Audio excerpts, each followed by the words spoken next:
Sahabat setia Gowor yang dikasihi Tuhan, Shalom. Hari ini adalah Rabu 9 Juni 2021.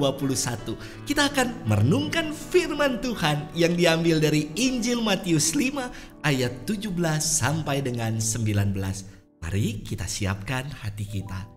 Haleluya, haleluya, haleluya. Tunjukkanlah lorong-Mu kepadaku ya Tuhan. Bimbinglah aku menurut sabda-Mu yang benar. Haleluya, haleluya, haleluya. Tuhan bersamamu dan bersama roh-Mu. Inilah Injil Yesus Kristus menurut Santo Matius. Dimuliakanlah Tuhan. Dalam khotbah di bukit, Yesus bersabda, "Janganlah kalian menyangka bahwa aku datang untuk meniadakan hukum Taurat atau kitab para nabi. Aku datang bukan untuk meniadakannya, melainkan untuk menggenapinya.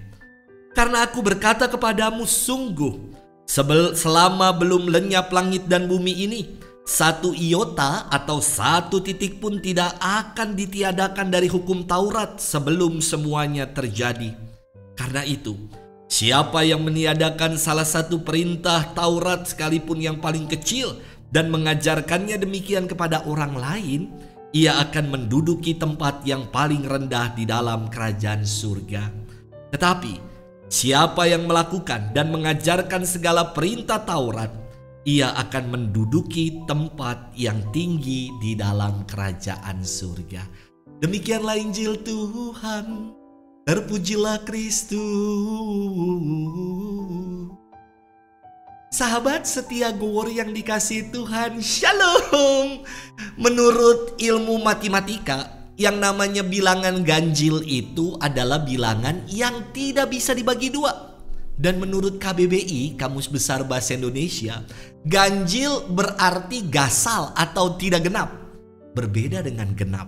Dalam ilmu matematika, bilangan genap adalah bilangan yang bisa dibagi dua. Dan menurut KBBI, arti genap adalah lengkap, utuh, dan tidak kurang. Sahabat setia Gowor yang dikasihi Tuhan, hari ini Yesus bersabda, "Janganlah kalian menyangka bahwa aku datang untuk meniadakan hukum Taurat atau kitab para nabi. Aku datang bukan untuk meniadakannya, melainkan untuk menggenapinya." Tuduhan yang ditujukan kepada Yesus bahwa kehadirannya adalah untuk meniadakan hukum Taurat tidak benar. Apa yang Yesus buat justru menggenapi hukum Taurat dan kitab para nabi.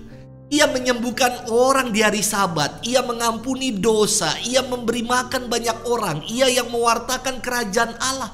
Menunjuk pada kegenapan hukum Taurat dan kitab para nabi pada diri Yesus. Israel menantikan datangnya Mesias. Dan Yesuslah sang Mesias yang menggenapi segala hukum Taurat. Sahabat setia Gowor yang dikasihi Tuhan, penggenapan itu berakar kata Yunani telos yang diterjemahkan dalam bahasa Inggris fulfillment, yang berarti pemenuhan atau terpenuhi, pelaksanaan tujuan, terlaksananya suatu tujuan, dan penyelesaian atau terselesaikannya suatu tujuan. Kehadiran Yesus sungguh memenuhi kehendak Bapa untuk menyelamatkan manusia dari belenggu dosa. Ia telah menyelesaikan segala kehendak Bapanya. Mari kita pun menggenapi panggilan kita sebagai pengikut Tuhan. Jangan lagi menjadi pengikut-pengikut pribadi-pribadi yang ganjil, yang tidak utuh dan sukar untuk berbagi. Menggenapi panggilan Kristiani berarti kita diutus untuk memenuhi panggilan hidup. Salah satunya dengan semakin mengasihi, semakin terlibat, dan semakin menjadi berkat. Tuhan memberkati kita sekalian dalam nama Bapa dan Putra dan Roh Kudus. Amin.